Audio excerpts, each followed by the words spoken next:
y hoy vamos a estudiar ya el tiempo de angustia propiamente dicho.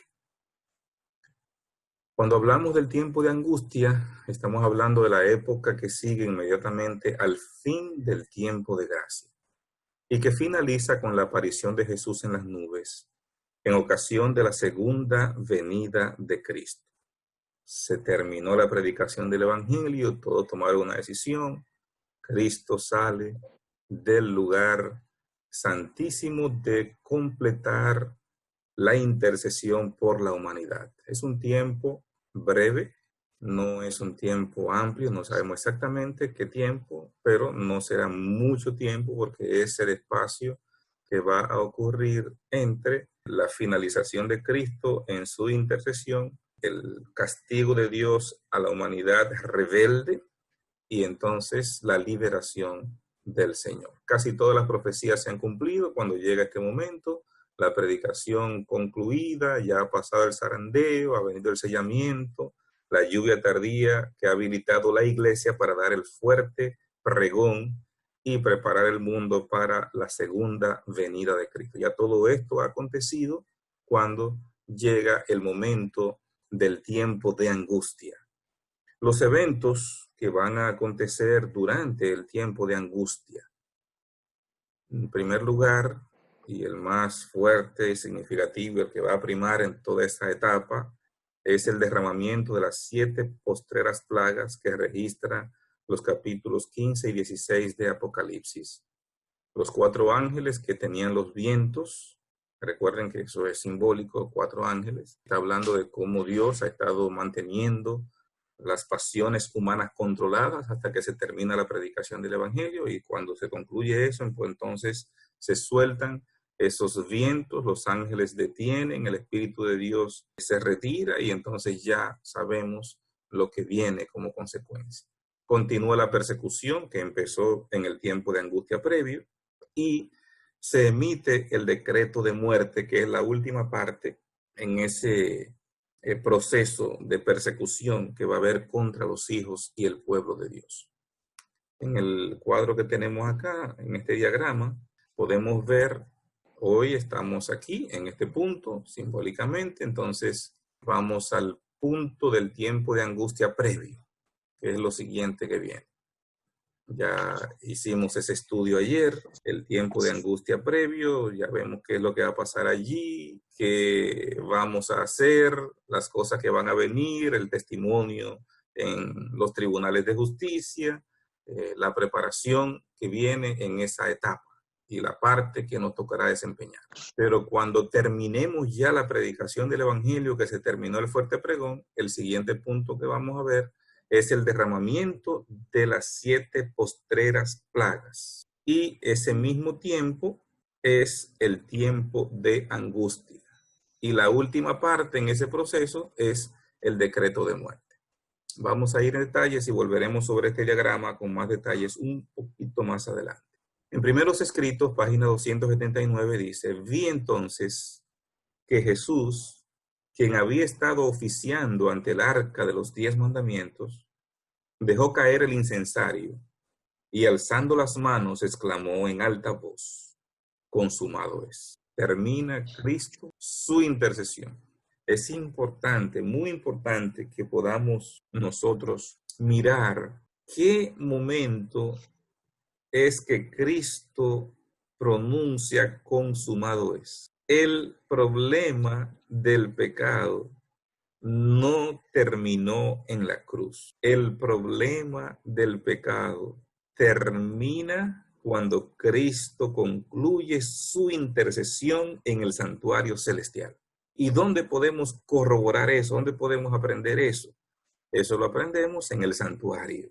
Si nosotros no estudiamos el santuario y conocemos bien el santuario, entonces no podemos entender que la solución del pecado no fue en la cruz. La solución del pecado no era en el altar del sacrificio que se daba. Apenas ahí comenzaba la solución del problema del pecado. Después que el pecador mataba el cordero y cogía la sangre de un recipiente y la entregaba al sacerdote, el sacerdote hacía todo un proceso, todo un ritual con la sangre. y hasta el día de la expiación no había una solución definitiva para el pecado. Lo mismo es lo que aconteció.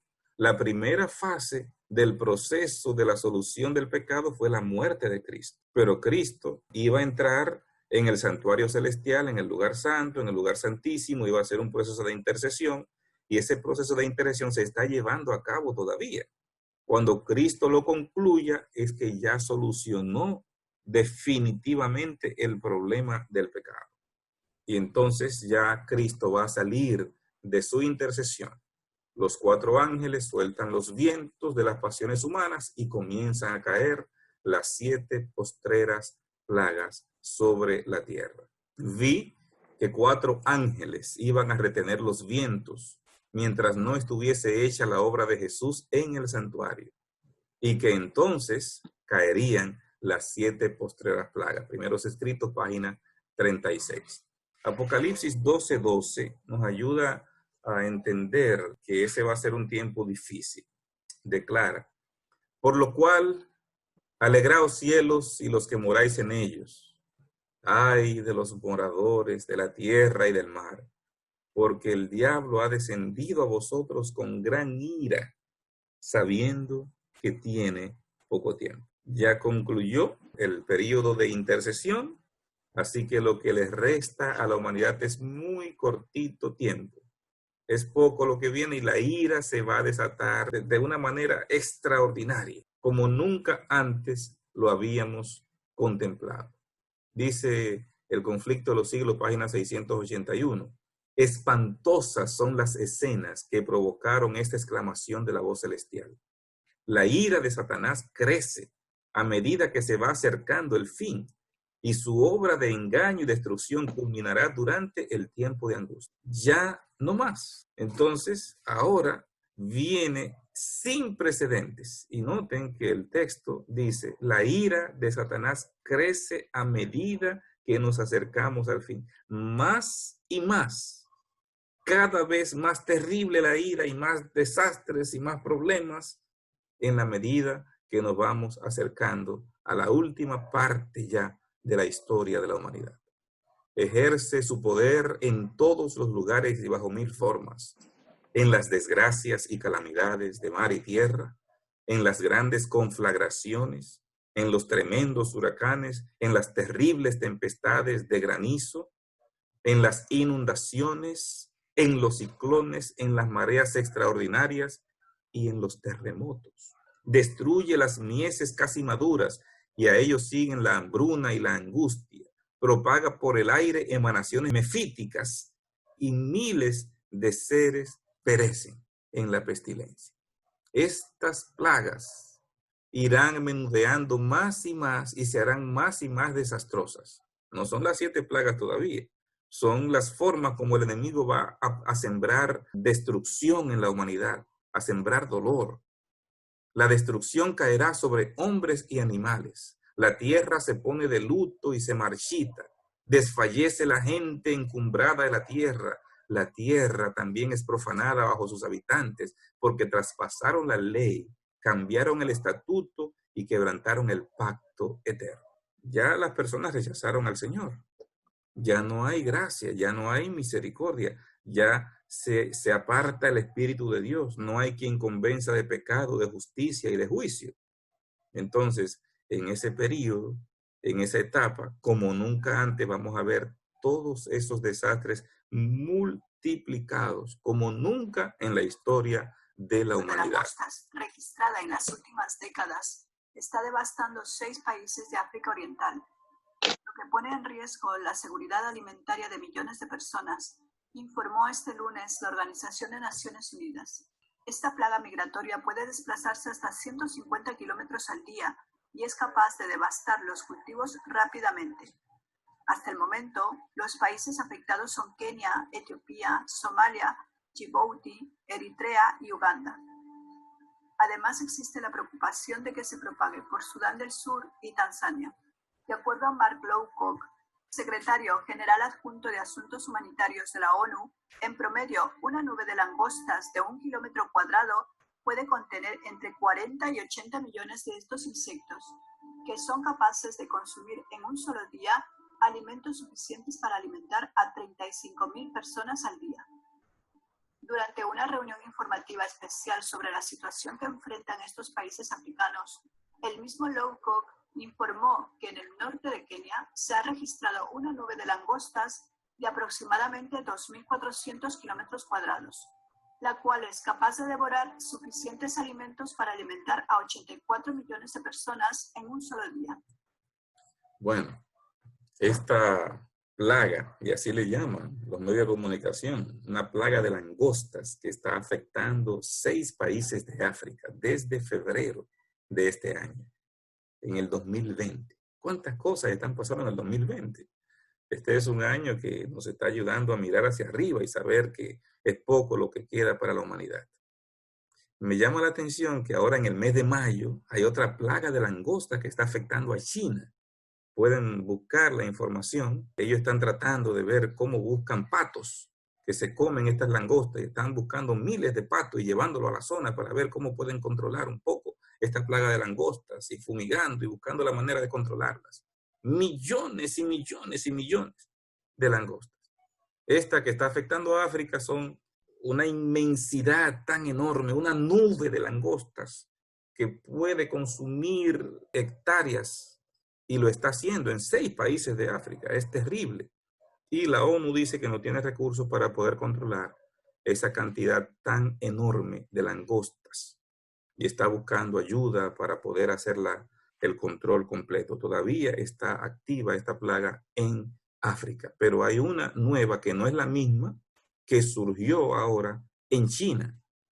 Y así vamos a ver con más frecuencia diferentes situaciones, pero no son todavía las 7 postreras plagas. Daniel 12:1 se refiere a este momento del tiempo de angustia y dice: en aquel tiempo se levantará Miguel, el gran príncipe que está de parte de los hijos de tu pueblo, y será tiempo de angustia cual nunca fue desde que hubo gente hasta entonces. Pero en aquel tiempo será libertado tu pueblo, todos los que se hallen escritos en el libro. Cuando Miguel se levante, ¿de dónde se va a levantar Miguel? De su intercesión, cuando termine su intercesión en el santuario celestial.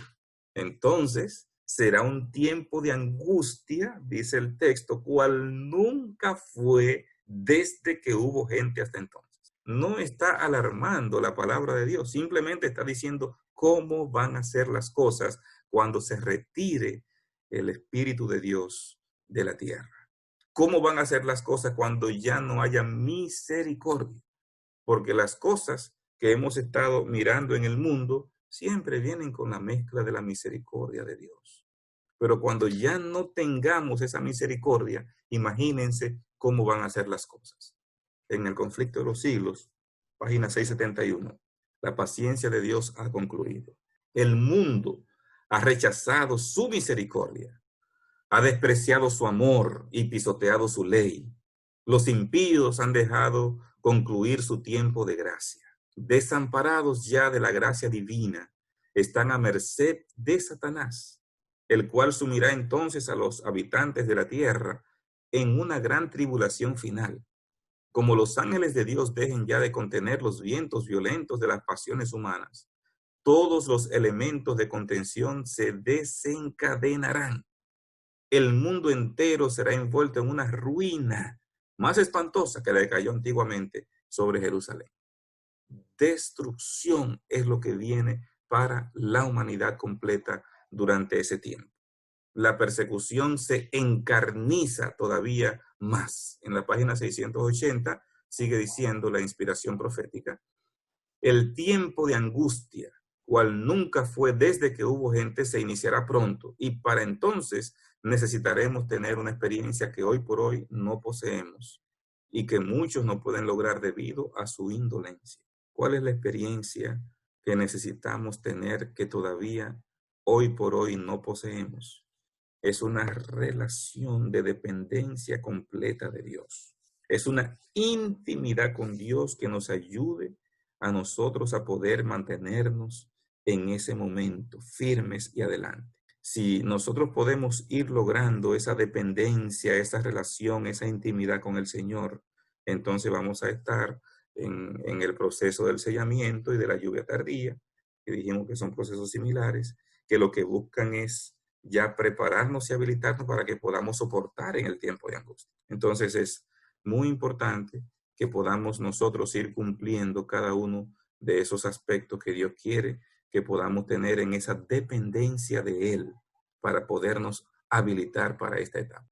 Como el acercamiento de los ejércitos romanos fue para los discípulos una señal de la inminente destrucción de Jerusalén, esta apostasía, la legislación dominical, la triple alianza y el repudio de la Constitución norteamericana, cuando se establezca la ley dominical, podrá ser para nosotros una señal de que se llegó al límite de la tolerancia de Dios, de que nuestra nación, Estados Unidos, colmó la medida de su iniquidad. Ellos se sienten todopoderosos, van a tomar esas decisiones, pero cuando la tomen, tienen que saber que salieron ya de la gracia de Dios. Van a ponerse en la mano del enemigo, salieron de la gracia de Dios, van a perseguir al pueblo de Dios, entonces Dios va a ejecutar. Primeros Escritos, página 36. Estas plagas enfurecieron a los malvados contra los justos, pues los primeros pensaron que habíamos traído los juicios de Dios sobre ellos y que si podían raernos de la tierra, las plagas se detendrían. Se promulgó un decreto para matar a los santos, lo cual los hizo clamar día y noche por su libramiento. Así que allí viene el decreto de muerte para exterminar a los hijos de Dios, porque los impíos insisten en este momento en que lo que está pasando en el mundo es por culpa de esos que no se han alineado con la observancia del domingo. Así que como ellos no quieren alinearse, tenemos que exterminarlo. Y se da una fecha para exterminar a los hijos de Dios, a los hijos fieles de Dios, a los que tienen el sello del Dios vivo. Y este pueblo comienza a clamar a Dios día y noche. Está muy cerca el momento en que habrá en el mundo una tristeza que ningún bálsamo humano podrá disipar. Servicio Cristiano, página 67. ¿Qué va a producir esa tristeza en la humanidad? Cuando comiencen a caer los juicios de Dios. Cuando estudiemos mañana las plagas, vamos a ver por qué la inspiración profética habla de esa tristeza.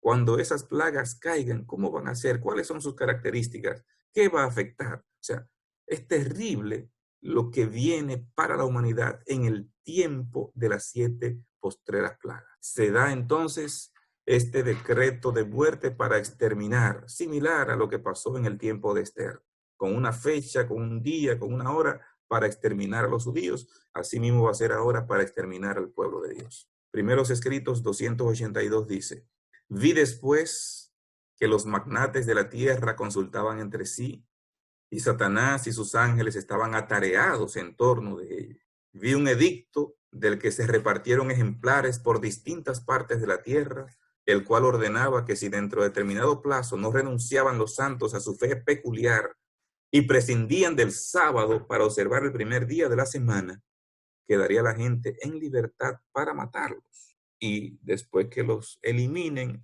tomar sus propiedades. Imagínense cómo va a ser las personas.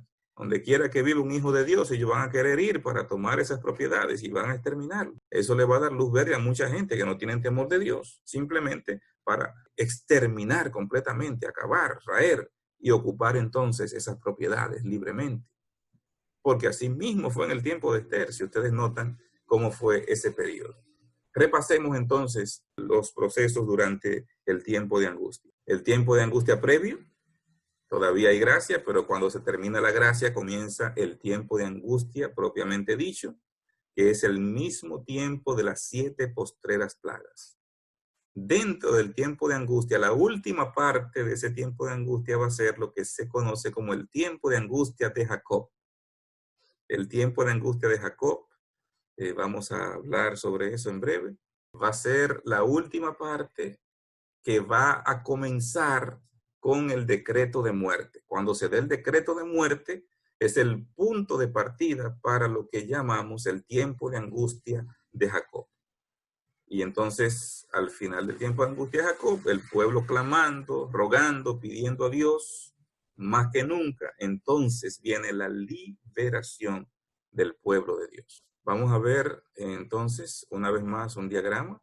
Se da el decreto de muerte, ya empezaron las plagas. Cuando se da el decreto de muerte, la gente al ver el problema de las plagas, entonces le echa la culpa de esas plagas a los hijos de Dios que no están guardando el domingo, y la humanidad lo cree y se vuelve completamente contra el pueblo de Dios.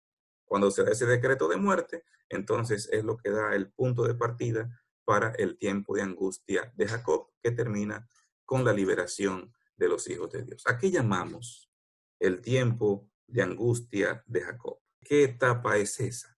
Primeros Escritos, página 36-37, dice: se promulgó un decreto para matar a los santos, lo cual los hizo clamar día y noche por su libramiento. Este fue el tiempo de angustia de Jacob. Así lo describe la inspiración profética. Este fue el tiempo de angustia de Jacob. Entonces todos los santos clamaron en angustia de ánimo y fueron libertados por la voz de Dios. Está tomado de Jeremías 37. Ah, cuán grande es aquel día, tanto que no hay otro semejante a él. Tiempo de angustia para Jacob, pero de ella será librado. De allí viene el nombre del tiempo de angustia de Jacob, de Jeremías capítulo 30. ¿Qué decisión tomó Esaú después que su padre diera su bendición a Jacob? Esaú quería matar a Jacob, quería matar a su hermano. Entonces, ¿dónde envió Rebeca a Jacob para que se librara de su hermano? Lo mandó lejos, fuera del alcance de donde estaba Esaú, para que no matara a su hermano, a la casa de Labán en Harán. ¿En qué condición quedó Jacob cuando, después de enviar los mensajeros a donde estaba su hermano, le trajeron la triste noticia de que su hermano venía hacia él con 400 hombres? Es allí cuando viene el temor y la angustia de Jacob, porque su hermano viene contra él y no es con buenas intenciones, con 400 hombres, no es una bienvenida que le quiere dar. Lo que pasa es que lo que se dio después de eso es que Dios respondió a ese clamor que hizo Jacob por las intenciones, cuando sabe que viene su hermano otra vez a su tierra después que había pasado 20 años. Entonces no eran buenas con él, era destruirlo, era matarlo. Pero el Señor, mirando ese clamor que hizo Jacob, entonces intervino. ¿Con quién luchó Jacob en esa noche de angustia? Luchó con Dios cara a cara y obtuvo la victoria, y se le cambió su nombre de Jacob engañador por Israel vencedor. Entonces, esa lucha que tuvo Jacob es un símbolo de lo que va a pasar con el pueblo de Dios. Sí, saldremos de las ciudades cuando se dé el decreto, igual como Esaú quería matar a su hermano, van a querer destruir al pueblo de Dios. Saldremos y vamos a estar en una angustia cuando sepamos que se dio el decreto y que vienen por nosotros. Y entonces vamos a clamar a Dios como nunca antes, a orar, a tener ese espíritu de: Señor, realmente nosotros confesamos todo pecado. Todo eso, ¿verdad? Viene en ese periodo, en ese momento. Y entonces, recuerden que en esa situación, el Señor advirtió a Esaú y preparó el camino para que ellos pudieran encontrarse. ¿Qué deben abandonar los hijos de Dios? ¿A dónde deben irse al ver llegar el tiempo de angustia? Los santos deben abandonar las ciudades y los pueblos y juntarse en grupos para vivir en los lugares más apartados de la tierra, donde no llegue la maldad de los seres humanos. Pero aún ahí va a llegar. Sabemos que van a ir tras nosotros. Dios va a proveer agua y comida para su pueblo en ese momento. ¿Cuál va a ser la duración? No podemos decir exactamente cuánto tiempo va a durar el tiempo de angustia, pero no va a ser mucho tiempo. El tiempo de angustia de Jacob. La angustia que vamos a tener, a la que se refiere esto, ¿es física o es material? No creemos que la angustia que va a afectar a los hijos de Dios va a ser un problema físico. Vamos a tener realmente un problema de que no hay comida ni agua, pero Dios la va a proveer. La angustia que nos va a afectar es la mental o la moral. Es saber si realmente nosotros confesamos nuestros pecados. Es saber si realmente nosotros estamos en paz con Dios. Hemos pasado por situaciones que humanamente nos pueden haber dicho: bueno, pero ya estás aquí, ya Dios te ha perdonado. Pero humanamente hablando, vamos a tener ese clamor como nunca antes. Y como Jacob Vamos a decir, no te soltaré hasta que me hayas bendecido. Serán probados rigurosamente su fe, su confianza y su firmeza a Dios en ese tiempo, en ese momento. La angustia que sufren, dice la sierva de Dios, no procede del temor de ser perseguidos por la verdad. Lo que temen es no haberse arrepentido de cada pecado. Así lo dice claramente la inspiración profética. En algunos puntos, los malvados se precipitaron contra los santos para matarlos antes de que venciese el plazo señalado en el edicto para destruir a los hijos de Dios, el decreto de muerte. Pero ángeles, en la persona de guerreros, pelearon por ellos. Satanás quería tener el privilegio de exterminar a los santos del Altísimo, pero Jesús ordenó a sus ángeles que velaran por ellos. No estaremos solos en ese tiempo. No estaremos solos cuando se dé el decreto de muerte. Los ángeles del Señor van a estar con el pueblo de Dios. Las espadas levantadas contra el pueblo de Dios se quebraron y cayeron tan inofensivas como briznas de paja. Los ángeles de Dios escudaron a los santos, cuyos clamores elevados día y noche en súplica de liberación habían llegado ante el Señor. Ahí viene la liberación, la protección del pueblo de Dios. Dios va a enviar a sus ángeles para completar ese proceso y protegernos. Podemos decir con el Salmo 46, entonces, Dios es nuestro amparo y fortaleza, nuestro pronto auxilio en las tribulaciones. Por tanto, no temeremos aunque la tierra sea removida y se traspasen los montes al corazón del mar, aunque bramen y se turben sus aguas y tiemblen los montes a causa de su braveza. No tenemos que tener temor en ese tiempo. Jehová de los ejércitos está con nosotros. Nuestro refugio es el Dios de Jacob. ¿Por qué ha de temer el pueblo cuando sabemos que Jehová de los ejércitos está con nosotros? En esa etapa, en ese tiempo, en ese periodo, vamos a ser protegidos por los ángeles de Dios. Y termino con Isaías 41:10. No temas, dice el Señor, porque yo estoy contigo. No desmayes, porque yo soy tu Dios que te esfuerzo. Siempre te ayudaré, siempre te sustentaré con la diestra de mi justicia. Así que no hay que tener temor de lo que viene, porque el Señor va a estar con nosotros. No hay que temer del tiempo de angustia, porque el Señor va a seguir siendo nuestro Dios y nos va a dar el esfuerzo necesario para salir airosos de ese tiempo. La parte nuestra hoy es la dependencia de Dios. Que Dios nos ayude cada día a buscarle en oración, a seguir conociendo más su palabra, a congregarnos, a fortalecernos mutuamente los unos a los otros, a compartir con otros este mensaje de salvación, a estar preparados para este tiempo final. Que el Señor les bendiga.